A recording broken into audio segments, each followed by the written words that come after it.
Bonjour, bienvenue dans ce nouveau podcast. Alors, moi, je m'appelle Genshri, je viens du centre bouddhiste Kadampa Chakrasambhara qui est situé à Nice, en France. Euh, je vais donner en fait une explication aujourd'hui sur le karma, donc une explication générale en fait qui va peut-être nous justement commencer à donner du sens en fait à ce que l'on vit, donner en fait quelques réponses justement euh, à la fameuse question pourquoi, donc pourquoi je suis là, pourquoi j'existe. Pourquoi mes parents, pourquoi c'est ce monde, pourquoi ce pays, pourquoi ces expériences. Parce que c'est essentiellement en fait dans les enseignements sur le karma que l'on va trouver des réponses suffisamment précises. Donc je précise en fait que les réponses en fait sur le karma dont je vais parler, ce sont les explications qui sont données dans les enseignements bouddhistes. Euh, pour que ce soit des enseignements justement qualifiés et suffisamment détaillés pour qu'on puisse vraiment avoir une compréhension suffisamment claire en fait et précise. Donc le mot karma, en fait, c'est un mot qui est maintenant en fait de plus en plus commun, on va dire, et courant. On le retrouve en fait effectivement un petit peu dans voilà, dans les paroles des jeunes, en fait, on les retrouve même dans les cours de récréation, on les retrouve sur les t-shirts, etc. On a une idée du concept un peu global, mais on n'a pas forcément une idée très précise. Et surtout, on a peut-être en fait une vision un petit peu fataliste en fait de l'idée. Et surtout, on l'associe en général en fait au mauvais karma. Et c'est effectivement en fait, c'est des questions en fait qu'on se pose lorsqu'il nous arrive en fait des problèmes, certaines souffrances, des situations un peu fortes. On se dit mais comment ça peut arriver alors qu'on n'a pas forcément justement une mauvaise intention à ce moment-là, qu'on s'est bien comporté et qu'il n'y a pas d'explication forcément toujours très logique sur les conditions extérieures en fait sur la situation même. Donc ça c'est une super question parce qu'effectivement en fait il y a beaucoup de choses en fait qui viennent d'avant en fait, qui viennent des vies précédentes. Donc en général, euh, on a besoin de se fier en fait à des explications précises. Alors pour commencer, on peut se référer au livre Introduction au bouddhisme de Vénérable Geshe Kelsang Gyatso Rinpoche. Dans un chapitre qui s'appelle Qu'est-ce que le karma, Vénérable Geshe commence par nous expliquer: pour comprendre les lois qui régissent la renaissance d'une vie à une autre, nous avons besoin de comprendre le karma. Karma est un terme sanskrit qui signifie action. Toutes les actions intentionnelles du corps, de la parole et de l'esprit sont du karma. Parfois, quand les bouddhistes souffrent ou qu'il leur arrive des malheurs, ils disent « c'est mon karma » et l'acceptent patiemment. Au sens strict, cependant, la souffrance que nous éprouvons n'est pas le karma proprement dit, mais l'effet du karma que nous avons accumulé soit dans des vies précédentes, soit plutôt dans cette vie. Donc déjà dans ce premier paragraphe, en fait, on a une explication en fait plus claire sur le fait que karma, c'est un terme sanskrit qui signifie action. Et normalement, en fait, le karma réfère surtout aux actions que l'on crée et pas forcément aux résultats de ces actions. Là où on dit souvent, ah, ça c'est mon karma, c'est justement le fameux terme qu'on retrouve aujourd'hui quand il nous arrive un truc, quelqu'un nous dit, ah, karma. Et en fait, techniquement, ce qui va nous intéresser surtout, c'est évidemment en fait les actions que l'on crée, parce qu'elles vont définir en fait les effets prochains, donc ils ne sont pas immédiats, hein, parce que le karma ça met longtemps. En fait, c'est comme semer une graine en fait dans un champ, hein, ça met du temps justement à donner en fait une récolte. Eh bien, cette démarche en fait que l'on va pouvoir établir, c'est une démarche en fait de construction de notre avenir, mais d'une manière volontaire et consciente, et d'une manière en fait consciente, telle que nous avons pris cette connaissance à cœur, en comprenant que c'est quelque part c'est nous en fait qui sommes, on ne peut pas vraiment tout à fait dire responsable, hein, dans le sens il n'y a pas de culpabilité à avoir parce que c'est davantage en fait puiser dans nos compréhensions, dans nos prises de conscience et dans nos intentions, cette fois-ci dans les bonnes intentions, pour que l'on puisse justement créer un karma différent et un avenir différent. Mais ce qui va s'éclairer en fait pour nous dans cette histoire, c'est que le karma, le plus important, c'est le karma mental. Donc, Vénérable Geshe-la nous dit, dans l'introduction bouddhisme, toutes les actions corporelles et verbales dépendent d'actions mentales, car elles sont toutes précédées d'une intention mentale d'agir. Sans une intention d'agir, nous ne ferions rien. Une intention mentale, qui est une détermination d'accomplir une action, est une action mentale ou karma mental. Ainsi, le karma corporel est une activité corporelle initiée par une action mentale. Et le karma verbal est une activité verbale initiée par une action mentale. À partir de cela, nous pouvons voir que le karma mental est plus important que le karma corporel ou que le karma verbal. Et effectivement, donc là, on peut s'interroger du coup sur mes actions, en fait, de quoi elles dépendent. Et Geshe-la nous dit en fait qu'une action soit bonne, mauvaise ou neutre dépend principalement de l'intention qui la motive. Les bonnes actions proviennent de bonnes intentions, les mauvaises actions de mauvaises intentions, et les actions neutres d'intentions neutres. Donc bien sûr, en fait, lorsque nous entendons ça, en fait, on se dit bah oui, c'est logique, en fait, ça pas de tout comme en fait, on peut trouver ça assez logique qu'à partir de bonnes actions, bonnes intentions, on crée des bonnes actions. À partir de ces bonnes actions, on va avoir de bons résultats. Mais la plupart du temps, en fait, on crée des attentes en fait sur un résultat immédiat, et ça nous fausse en fait dans notre démarche de vie, c'est-à-dire ne pas justement nous laisser embarquer par les doutes, nous laisser embarquer aussi par des effets d'influence autour de nous, si nous n'obtenons pas immédiatement des résultats bénéfiques. Parce qu'en réalité, nous créons du karma, ça veut dire que nous créons des causes. Mais, donc nous sommes en train de semer des graines, nous ne sommes pas en train d'éprouver les résultats en même temps. Donc si l'effet n'est pas immédiatement bon, ça ne signifie pas en fait que c'est forcément mauvais au départ. Il faut davantage se fier à nos intentions. Est-ce que mon intention est réellement bénéfique? Est-ce qu'elle est réellement bonne? Et s'assurer effectivement, donc bien sûr, on a, par exemple, on peut s'interroger sur quel type d'action en fait amène à quel résultat, et observer, donc ça c'est dans un livre justement qui s'appelle Comment transformer votre vie. Observer en fait que en dépendance de chacune de nos actions, nous sommes en train de créer un résultat bien spécifique qui dépend complètement de la nature de l'action initiale.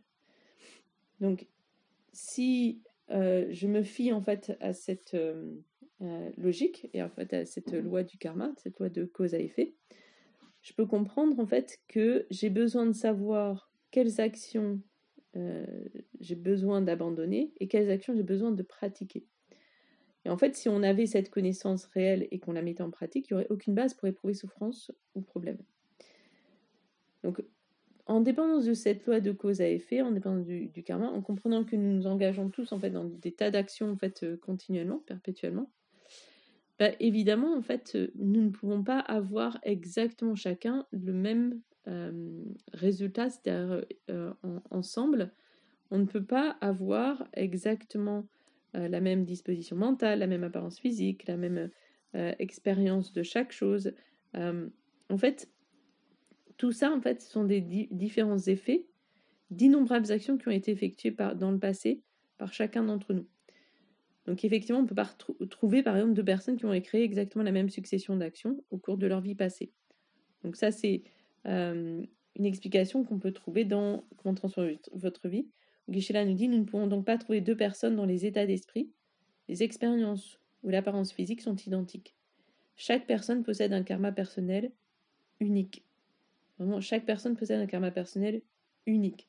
Donc on va avoir, par exemple, des personnes, et donc ça renvoie vraiment à l'expérience de chacun, des personnes qui vont avoir des expériences très fortes avec par exemple la souffrance physique ou avec la souffrance mentale, ou des personnes qui vont avoir une facilité justement à être aimées, à être très entourées, d'autres qui vont souffrir de la solitude. Et en fait, c'est très, très variable. Et ça va aussi varier dans la même vie, par ailleurs. C'est pas quelque chose de fixe. Le karma, en fait, c'est sans arrêt en train de bouger. Et c'est pour ça aussi que lorsqu'on on veut travailler sur notre karma, nous travaillons nécessairement, en fait, sur nos intentions. Donc, c'est un peu ce que j'ai expliqué avec Introduction bouddhiste. C'est l'histoire, en fait, de tout karma, en fait, toute action commence par une intention mentale. Donc nos actions intentionnelles, là on est en train de parler. Donc forcément, en fait, j'ai besoin de travailler sur mes intentions. C'est-à-dire que en fait, l'un des points fondamentaux sur lesquels je vais pouvoir travailler pour changer ma vie, en fait, changer mes expériences, ça va être de changer ma réception des événements. Donc, par exemple, développer davantage de patience vis-à-vis des souffrances qu'on va éprouver ou des problèmes qui vont se manifester. Parce qu'en réalité, ce sont des manifestations karmiques du passé, mais que plus on les accepte, plus on les traverse en fait, et on s'en libère. Donc il y a vraiment un aspect libérateur dans l'esprit de patience, qui est une forme de sérénité, qui est vraiment une forme d'acceptation sereine en fait des événements, qui est intérieure, hein, ça ne veut pas dire qu'on n'agit pas sur l'extérieur si on peut améliorer les choses, mais avec un esprit de patience justement, on applique des solutions si c'est possible. Et en même temps, on va travailler sur justement une construction parallèle, c'est-à-dire je construis en parallèle les actions qui vont créer les effets que je souhaite éprouver. Donc si on veut une vie par exemple d'amitié, on va créer en fait dans notre esprit cette énergie en fait d'affection, d'amitié, de respect. On peut se réjouir aussi bien sûr des amitiés des uns et des autres justement. Mais on va avoir cet aspect justement, je crée les causes pour créé des amitiés en fait. Alors que si en fait on reste dans une vision fataliste du monde, de nos expériences, nous risquons en fait de ne pas être dans la construction. Nous risquons en fait justement de s'arrêter à je subis des choses que je ne devrais pas subir parce que j'ai rien fait là de mal à l'instant même, je suis une bonne personne, je vois pas pourquoi ça m'arrive, et en plus l'attitude en fait générale en fait c'est d'accuser en fait les faits extérieurs en fait, hein, les conditions, les situations extérieures dans lesquelles tout ça s'est produit, et donc d'accuser les autres par exemple.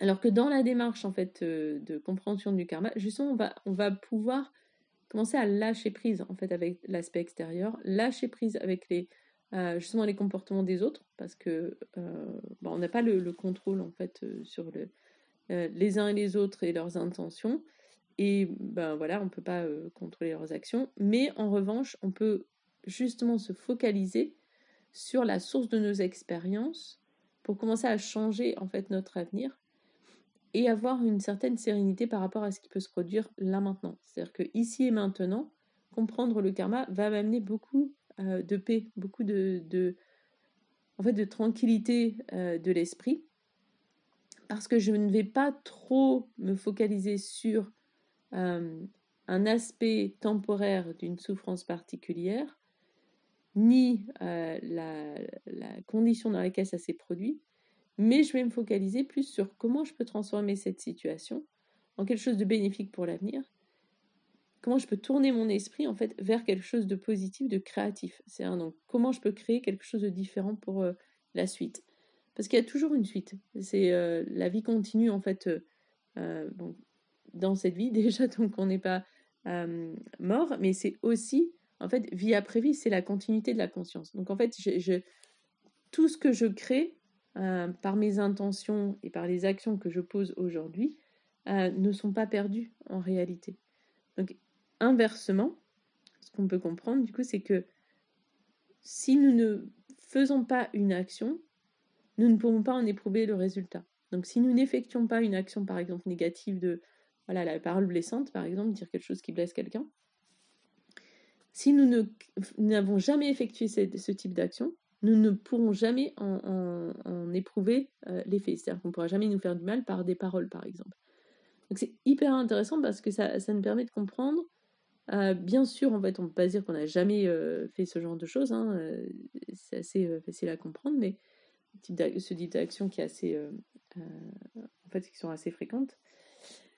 Mais ça va nous permettre de réaliser, c'est que si j'apprends à me libérer intérieurement en fait de ce type de tendance, par exemple, que je développe en fait une parole justement beaucoup plus bienveillante, ou simplement apaisante, ou simplement neutre, hein, par ailleurs, Ben, en fait, je ne suis plus en train de créer ce karma. Donc, je vais juste épuiser en fait le reste du karma qui me reste, mais sinon, il n'y aura plus ce problème. Je suis plus en train de l'écrire pour mon avenir. C'est fini. Donc, de la même manière, c'est pour la souffrance physique, la souffrance mentale, etc. On peut avoir cette vision de comment je peux réduire ces actions-là, négatives, hein, qui sont la cause de ce type de souffrance, et comment aussi je peux créer la cause inverse, c'est-à-dire, par exemple, prendre soin des personnes qui ont des handicaps, des maladies, voilà, qui ont besoin d'aide voilà, on va dire concrètement, physiquement, hein. Bien, en fait, ça crée en fait les causes pour avoir une bonne santé. Donc c'est très très beau pour être entouré aussi, hein, du coup. Très très beau parce qu'en fait, on peut rajouter en plus simplement par plein de belles intentions, beaucoup de karma et beaucoup de puissance en fait à nos actions. Donc si on se réfère en fait à une explication, donc toujours dans Introduction au bouddhisme, Vénérable Geshe nous dit: la meilleure manière d'éviter de commettre des actions négatives est de pratiquer la considération pour les autres. Puisque tout le monde, même les animaux et les insectes, veut être heureux et ne veut pas connaître la souffrance, nous devrions essayer de ne jamais faire de mal à aucun être vivant. Si nous tuons ne serait-ce qu'un minuscule insecte, c'est une action non vertueuse car elle cause une grande souffrance à cet insecte. Il se peut que nous aimions pécher, mais si nous considérons cette action du point de vue du poisson, nous réaliserons à quel point cela fait du mal. Nous avons besoin de développer de la compassion aussi bien pour les êtres humains que pour les animaux, sans discrimination, et nous devrions prendre le plus grand soin de ne causer de souffrance à aucun être vivant.